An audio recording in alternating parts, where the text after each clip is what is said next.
എല്ലാ പ്രിയപ്പെട്ടവർക്കും നമസ്കാരം. വളരെ ദുഃഖകരമായ ഒരു വാർത്ത നിങ്ങളുമായി പങ്കുവയ്ക്കുവാൻ ആഗ്രഹിക്കുകയാണ്. ഇന്ന് രാവിലെ എഴുന്നേറ്റപ്പോൾ എല്ലാ മാധ്യമങ്ങളിലും നമ്മൾ കേട്ട ഒരു വാർത്തയാണ്. കോഴിക്കോട് സ്വദേശിയായ ഒരു ചെറുപ്പക്കാരൻ, 38 വയസ്സ്. അദ്ദേഹത്തിൻ്റെ പേര് ദീപക് എന്നാണ്. ഒരു തുണിക്കടയിലെ സെയിൽസ് മാനേജരായി അദ്ദേഹം ജോലി ചെയ്യുകയാണ്. അദ്ദേഹം ഇന്ന് രാവിലെ ജീവനൊടുക്കി എന്നുള്ളതാണ്. ഇതിന് പ്രധാനപ്പെട്ട കാരണം എന്ന് പറയുന്നത് ഒരു സ്ത്രീയാണ്. അതായത് കഴിഞ്ഞ ദിവസം ഈ സ്ത്രീ ഒരു വീഡിയോ പ്രചരിപ്പിച്ചു. ബസ്സിനുള്ളിൽ ലൈംഗിക അതിക്രമം. ഇത് ചില പുരുഷന്മാരുടെ പ്രശ്നങ്ങളാണ്, ഞരമ്പ് രോഗികളാണ്, ഇവർക്ക് മാനസികമായ പ്രശ്നങ്ങളുണ്ട്, സൈക്കോളജിക്കൽ പരമായ ഇവരുടെ പ്രശ്നങ്ങളാണ്, അതുകൊണ്ട് ഇതിന് ട്രീറ്റ്മെൻറ്റ് വേണം എന്നൊക്കെ പറഞ്ഞുകൊണ്ട് ഒരു സ്ത്രീ ഈ ദീപക് എന്ന ചെറുപ്പക്കാരനെ വളരെ മോശമായ രീതിയിൽ ചിത്രീകരിച്ചുകൊണ്ടൊരു വീഡിയോ ചെയ്തു. എന്നാൽ ഈ വീഡിയോ നമ്മൾ കാണുമ്പോൾ ഇതിൻ്റെ അകത്ത് വളരെ കൃത്യമായി മനസ്സിലാക്കുന്നത് ഈ ചെറുപ്പക്കാരൻ്റെ ഭാഗത്തുനിന്ന് യാതൊരുവിധമായ തെറ്റുകൾ ഉണ്ടായില്ല എന്ന് മാത്രമല്ല, ഈ സ്ത്രീ ബോധപൂർവം ഇങ്ങനെ ഒരു വീഡിയോ ക്രിയേറ്റ് ചെയ്യുകയായിരുന്നു എന്ന് നമുക്കത് കാണുമ്പോൾ മനസ്സിലാക്കുവാനായിട്ട് കഴിയും. ഇദ്ദേഹത്തിൻ്റെ ഒരു കയ്യിൽ ബാഗും മായിട്ടാണ് അദ്ദേഹം ഈ ബസ്സിൻ്റെ ഉള്ളിൽ നിൽക്കുന്നത്. എന്നാൽ ഈ വീഡിയോ ഏതാണ്ട് ലക്ഷക്കണക്കിന് ആളുകൾ കണ്ടു. എന്നാൽ ഇതിൻ്റെ സമ്മർദ്ദം താങ്ങാൻ കഴിയാതെ ഈ ചെറുപ്പക്കാരൻ താൻ ജീവനൊടുക്കി. ഇദ്ദേഹത്തിന് മാതാപിതാക്കളുണ്ട്. രാവിലെ ഇദ്ദേഹം എഴുന്നേൽക്കാൻ താമസിച്ചപ്പോൾ വിളിക്കാനായിട്ട് ചെന്നതാണ്. പക്ഷേ ഇദ്ദേഹം ജീവനൊടുക്കിയതായിട്ടാണ് കാണുവാൻ കഴിഞ്ഞത്. എത്ര ഭയാനകം, എത്ര അധികം ദുഃഖകരമായ ഒരു സാഹചര്യമാണ് എന്ന് ഒന്ന് ആലോചിച്ച് നോക്കൂ. ഏതാണ്ട് 8 വർഷത്തിലധികമായി ഒരു തുണിക്കടയിൽ സെയിൽസ് മാനേജരായി ജോലി ചെയ്യുന്ന ഇദ്ദേഹത്തിൻ്റെ പേരിൽ ഇന്ന് വരെ യാതൊരുവിധമായ കംപ്ലൈൻറ്റുകൾ ഉണ്ടായിട്ടില്ല. ഒരു വസ്ത്ര വ്യാപാര കടയിൽ എത്രമാത്രം സ്ത്രീകളുണ്ടാകും ഈ സെയിൽസ് ഗേളായിട്ട്? അപ്പോൾ അവരുടെ ഇടയിൽ ജോലി ചെയ്യുന്ന ഒരു ചെറുപ്പക്കാരൻ. അപ്പോൾ ആ കടയുടെ ഉടമസ്ഥനും സഹപ്രവർത്തകരും പറഞ്ഞ് ഇദ്ദേഹം വളരെ മാന്യനായ ഒരു ചെറുപ്പക്കാരൻ, അദ്ദേഹത്തിനെതിരെ ഒരു കേസില്ല, ഒരാരോപണങ്ങളില്ല, ഒന്നും തന്നെയില്ല. 38 വയസ്സ് വരെയും യാതൊരു ആരോപണങ്ങളുമില്ലാതെ നിന്ന ഒരു വ്യക്തി. അപ്പോൾ ചില സ്ത്രീകൾ ഈ അടുത്ത നാളുകളിൽ ക്യാമറയും തൂക്കി ഇറങ്ങിയിട്ടുണ്ട്.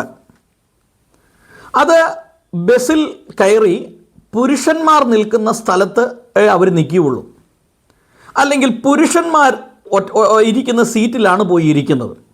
ഈ അടുത്തിടെ തന്നെ അപ്പൻ്റെ പ്രായമുള്ള ഒരു വ്യക്തിയെ ഒരു സ്ത്രീ സോഷ്യൽ മീഡിയയിലൂടെ അവഹേളിക്കുന്ന നമ്മൾ കണ്ടു. മുഖമൊക്കെ മറച്ചാണ് ഈ സ്ത്രീ ഇരിക്കുന്നത്. എന്നാൽ ഇവർ അവരുടെ യൂട്യൂബ് ചാനലും അതുപോലെ ഫേസ്ബുക്കും ഇൻസ്റ്റഗ്രാമൊക്കെ അതിൽ ഫോളോവേഴ്സിനെ വർദ്ധിപ്പിക്കാൻ വേണ്ടിയാണ് ഇത് ചെയ്യുന്നത്. കേരളത്തിലെ ആളുകളുടെ ലൈംഗിക ദാരിദ്ര്യം മുതലെടുത്തുകൊണ്ട് പല സ്ത്രീകളും അവരുടെ ചാനലുകളെ വളർത്തിക്കൊണ്ടുവരുന്നുണ്ട്. അത് പൊതുവെ നമുക്ക് പറയുന്നത് തന്നെ ഒരല്പം ബുദ്ധിമുട്ടാണ്. മാന്യമായി ജീവിക്കുന്ന സ്ത്രീകൾക്ക് അപമാനകരമാകുന്ന രീതിയിൽ ഉള്ള പ്രവർത്തനങ്ങൾ ചെയ്ത് റീച്ച് ഉണ്ടാക്കുന്ന പല ആളുകളുമുണ്ട്. എന്തിനേറെ ഈ അടുത്ത നാളുകളിൽ ഒരു സ്ത്രീ ഒരാൾ തനിക്ക് നേരെ നിന്നുകൊണ്ട് സ്വയംഭോഗം ചെയ്തു എന്ന് പറഞ്ഞുകൊണ്ട് ഒരു വീഡിയോ പ്രചരിപ്പിച്ചു. ഏതെങ്കിലും ഒരു വണ്ടിക്ക് കൈ കാണിക്കും, എന്നിട്ട് ആ വണ്ടിയിലെ ബൈക്കിൻ്റെ പുറകെ കയറുന്നു പോകും. ഒരു പരിചയമില്ലാത്ത നാട്, ഒരു പരിചയമില്ലാത്ത സ്ഥലം. ഇങ്ങനെ വാസ്തവം പറഞ്ഞാൽ അഴിച്ചുവിട്ട കാളയെപ്പോലെ ഇങ്ങനെ നടക്കുകയാണ്. എന്നിട്ട് എവിടുന്നെങ്കിലും ഒരു ലൈംഗികതയുമായി ബന്ധപ്പെട്ട് ഒരു വീഡിയോ കിട്ടും, അല്ലെങ്കിൽ ഒരു ഇത് കിട്ടും, അതിനെ പ്രചരിപ്പിച്ച് യൂട്യൂബിലും ഫേസ്ബുക്കിലും ഇൻസ്റ്റഗ്രാമിലും ഇട്ട് പൈസ ഉണ്ടാക്കി ജീവിക്കുന്ന ചില ആളുകൾ. വാസ്തവത്തിൽ നമ്മൾ ഇത് വളരെ കാര്യഗൗരവമായി തന്നെ എടുക്കേണ്ടതാണ്. ഈ 38 വയസ്സുള്ള ഈ ചെറുപ്പക്കാരൻ ദീപക്, അദ്ദേഹത്തിന് മാതാപിതാക്കളുണ്ട്. ഇന്നവരുടെ കുടുംബത്തിൻ്റെ അവസ്ഥയെക്കുറിച്ച് അറിഞ്ഞു കഴിഞ്ഞപ്പോൾ വാസ്തവത്തിൽ ആ മാതാപിതാക്കളെ നോക്കേണ്ട ഉത്തരവാദിത്വം ഈ ചെറുപ്പക്കാരനാണ്. അവർക്കിനി ആരുമില്ല. അപ്പോൾ ഈ സ്ത്രീ വാസ്തവത്തിൽ ഒരു ചെറുപ്പക്കാരനെ കൊന്നു, അതോടൊപ്പം ആ കുടുംബത്തെ അനാഥമാക്കി. എന്ത് നേടി? അപ്പോൾ അതുമായി ബന്ധപ്പെട്ട് മറ്റൊരു സ്ത്രീ പ്രതികരിച്ചിട്ടുണ്ട്, നിനക്ക് പൈസ ഉണ്ടാക്കാനായിരുന്നെങ്കിൽ നിനക്ക് മറ്റെന്തെല്ലാം വഴികളുണ്ടായിരുന്നു.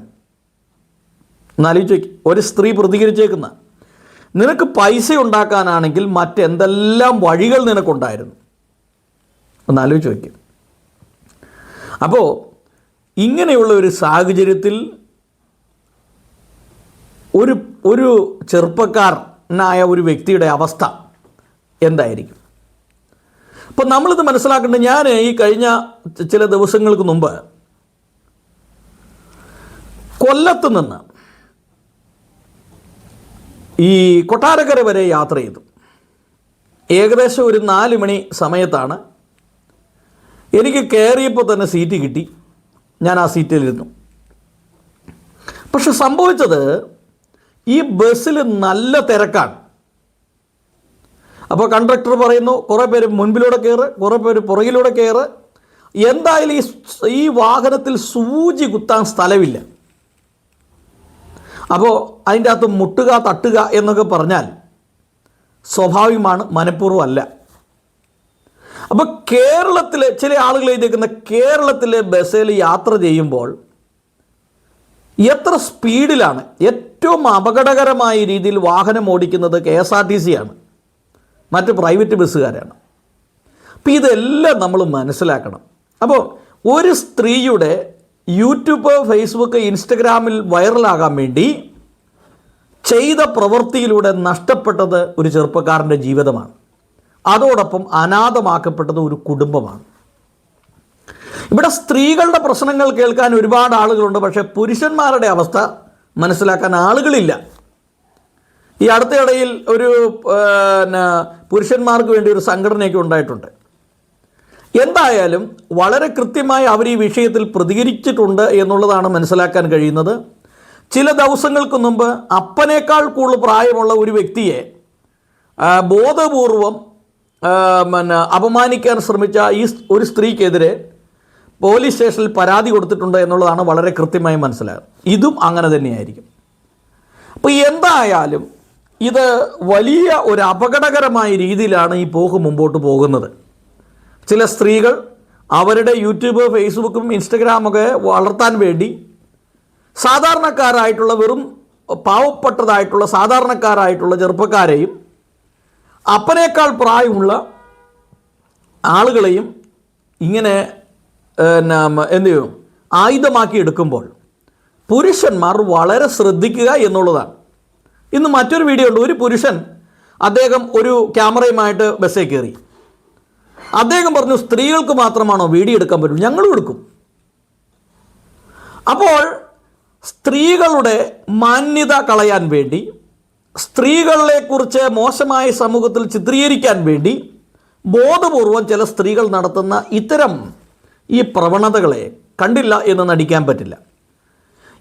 ഈ രാവിലെ മുതൽ പല ഫേസ്ബുക്കുകളിലും വാട്സപ്പിലും അതുപോലെ ചാനലുകളിലെല്ലാം ഈ ചെറുപ്പക്കാരൻ്റെ കൊലപാതകത്തിന് ഉത്തരവാദിയായ സ്ത്രീയെ അറസ്റ്റ് ചെയ്യണം, ആത്മഹത്യാ പ്രേരണ കുറ്റം ചുമത്തി ഈ സ്ത്രീയെ അകത്തിടണം. അതായത് വിസ്മയ എന്ന് പറയുന്ന ഒരു പെൺകുട്ടി ആത്മഹത്യ ചെയ്തതുമായി ബന്ധപ്പെട്ട് അദ്ദേഹത്തിൻ്റെ ഭർത്താവ് ഒരു വെഹിക്കിൾ ഇൻസ്പെക്ടറാണ് എന്ന് മനസ്സിലാക്കുന്നു. അദ്ദേഹം ജയിലിലാണ് എന്ന് പറഞ്ഞ പോലെ ഈ സ്ത്രീയെയും ആത്മഹത്യ പ്രേരണ കുറ്റത്തിന് പിടിക്കണം. ഇവരും അറിയണം ഇതിൻ്റെ വിഷമം എന്താണെന്ന്. ഒരു ജീവൻ എന്ന് പറയുന്നത് നിസ്സാരമാണ്. അപ്പം അതുകൊണ്ട് സ്ത്രീകൾ തന്നെ ഇതുമായി ബന്ധപ്പെട്ട് രംഗത്തിറങ്ങിയിട്ടുണ്ട്. പല ആളുകളും തങ്ങളുടെ ഫേസ്ബുക്കിലും യൂട്യൂബിലും ശക്തമായ പ്രതിഷേധങ്ങളും നടത്തിയിട്ടുണ്ട്. അതുകൊണ്ട് ഈ സ്ത്രീയെ എത്രയും പെട്ടെന്ന് അറസ്റ്റ് ചെയ്ത് ഇവരെ നിയമപരമായ നടപടികൾക്ക് വിധേയമാക്കണം. 38 വയസ്സ് പ്രായമുള്ള ഒരു ചെറുപ്പക്കാരൻ തങ്ങളുടെ മാതാപിതാക്കളെ നോക്കുവാൻ താൻ മാത്രമേ ഉള്ളൂ. ആ കുടുംബത്തെ വഴിയാധാരമാക്കിയ ഇത്തരം സ്ത്രീകളെ ഒരു കാരണവശാലും ഇവരെ രക്ഷപ്പെടാൻ പാടില്ല. ഇവരെ കൃത്യമായി നിയമത്തിന് വിധേയമാക്കിയും ഇവർക്കെതിരെ നിയമ നടപടികൾ സ്വീകരിക്കും. ഇവർക്ക് അർഹമായ ശിക്ഷയും വാങ്ങിക്കൊടുത്തെങ്കിൽ മാത്രമേ മറ്റുള്ളവർക്ക് ഇതൊരു പാഠമാകുകയുള്ളൂ. അതുമാത്രമല്ല, ഇനി പുരുഷന്മാർ ബസ് സ്റ്റാൻഡിലും റെയിൽവേ സ്റ്റേഷനിലും പ്രത്യേകിച്ച് ബസ്സിലൊക്കെ കയറുമ്പോൾ വളരെ ശ്രദ്ധിക്കുക. അതായത് സ്ത്രീകളുടെ ഭാഗത്ത് സീറ്റ് ഉണ്ടായിട്ടും അവിടെ ഇരിക്കാതെ ഒരു പുരുഷൻ ഇരിക്കുന്നിടത്ത് വന്നിരിക്കുന്ന സ്ത്രീകളെ വളരെ കെയർഫുള്ളായിട്ട് വാച്ച് ചെയ്യുക. എന്താണ് അവരുടെ ഇൻറ്റൻഷൻ എന്താണ് എന്ന് വളരെ കൃത്യമായി വാച്ച് ചെയ്യുക. അപ്പോൾ വലിയ പ്രതിഷേധങ്ങളും ആണ് പുരുഷന്മാരിനി എങ്ങനെ മുമ്പോട്ട് പോകണം എന്നുള്ളതിനെക്കുറിച്ചൊക്കെ വലിയ ചർച്ചകളും കാര്യങ്ങളൊക്കെയാണ് വരുന്നത്. എന്തായാലും ഒരു റീൽസിന് വേണ്ടി തങ്ങളുടെ യൂട്യൂബ്, ഫേസ്ബുക്കും ഇൻസ്റ്റഗ്രാം വർദ്ധിപ്പിക്കാൻ വേണ്ടി ഇത്തരം ചീപ്പ് പരിപാടികൾ ചെയ്ത് മലയാളികളുടെ ലൈംഗിക ദാരിദ്ര്യം മുതലെടുത്തുകൊണ്ട് ചെയ്യുന്ന പല ആളുകൾ വേറെയുണ്ട്. ഇങ്ങനെയുള്ള വീഡിയോകളെടുത്ത് ആളുകളെ അപമാനിക്കുന്നത് തീർത്തും തെറ്റായ ഒരു പ്രവണതയാണ്. ഇങ്ങനെയുള്ളവർ ഒരിക്കൽ പോലും രക്ഷപ്പെടാൻ പാടില്ല. അവരെയൊക്കെ കൃത്യമായി തന്നെ നിയമ നടപടികൾക്ക് വിധേയമാക്കണം എന്ന് തന്നെയാണ് സോഷ്യൽ മീഡിയ ശക്തമായി ആവശ്യപ്പെട്ടുകൊണ്ടിരിക്കുന്നത്. ചില ആളുകൾ വളരെ ശക്തമായി ഈ സ്ത്രീയെ കുറിച്ച് വീഡിയോ ചെയ്തിരിക്കുക, തെറിയും ചീത്ത എല്ലാം പറഞ്ഞു. അവരുടെ ഉണ്ടായ പ്രതികരണമാണിത്.